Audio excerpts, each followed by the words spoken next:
right. What the mainstream media was afraid to tell you about the news this week? This week, while the mainstream media obsessed over First Lady Melania Trump's beautiful Christmas coat, here are the things that happened that really matter. Senator Bernie Sanders admits on a resurfaced video that he wants the government to take over significant parts of the U.S. economy. In other words, Bernie admits he wants to impose real socialism on the United States of America.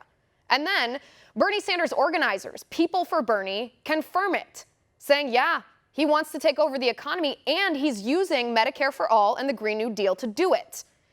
But did the mainstream media report on the fact that Bernie wants the government to take over the economy? Nope. The mainstream media didn't say a word. Mayor Pete Buttigieg was caught on camera saying every person who supports President Trump is racist. This is the exact quote from Buttigieg. Anyone who supported this president is at best looking the other way on racism. At best.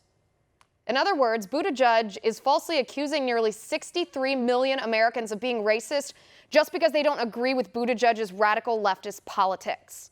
Can you imagine anything so insulting and false? But did the mainstream media report on this?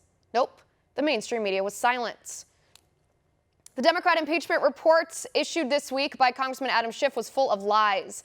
The Democrat report claimed that in the transcript, President Trump asked Ukrainian President Zelensky for a favor to investigate Biden, which, as you can see in the transcript yourself, is a lie.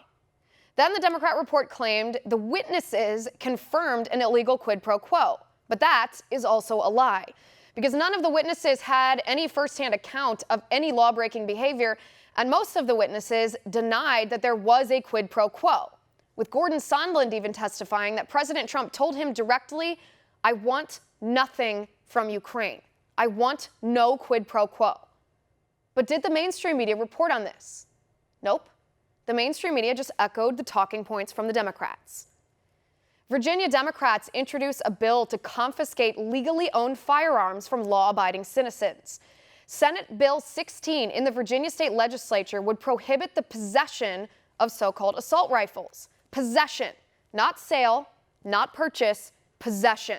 And there's no grandfather provision in the bill, which means anybody who legally owns an AR-15 would be forced to relinquish it to the government or else become a felon. Or perhaps the government would come to your home and take your gun at the point of their gun. Who knows? Because the bill does not mention how this law would be enforced, which is even worse. But did the mainstream media report on this egregious violation of Second Amendment rights, or the overwhelming support for the Second Amendment from the people in Virginia? Nope. The mainstream media refuses to talk about it. Senator Rand Paul released his annual waste report, finding that the federal government has wasted $230 million of your taxpayer money this fiscal year. The wasteful expenditures from the government include $700,000 on research about getting zebrafish addicted to nicotine, $22 million to improve the quality of Serbian cheese, $4.6 million to study the connection between drinking alcohol and winding up in the ER, $16 million on improving education, but in Egypt, $33 million on student textbooks in Afghanistan, etc., etc. But did the mainstream media report on the fact that the federal government is spending your money on all this nonsense? Nope. The mainstream media was silent. The mainstream media doesn't care to report any of that to you, so we will.